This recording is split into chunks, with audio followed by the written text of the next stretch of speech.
We classify a database as the clients we've done business with or the ones we are working on right now.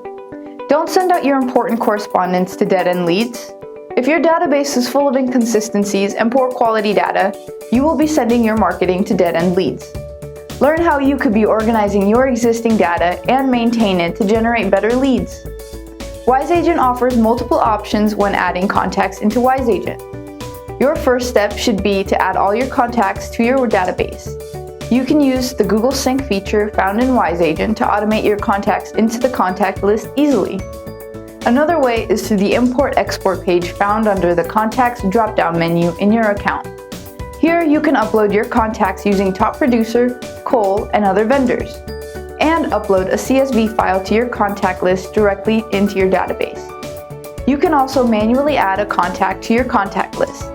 Be sure to include as much detail as possible. Using the Categories feature in your Contact Summary page, you can add your contacts to an endless list of groups to help target the right audiences better when sending out emails, texts, newsletters, and more. Your database is the heart of your business, so tend to it. Add notes and update contact information as changes are made. Your marketing efforts are only as strong as the database you build, so get started with WiseAgent today.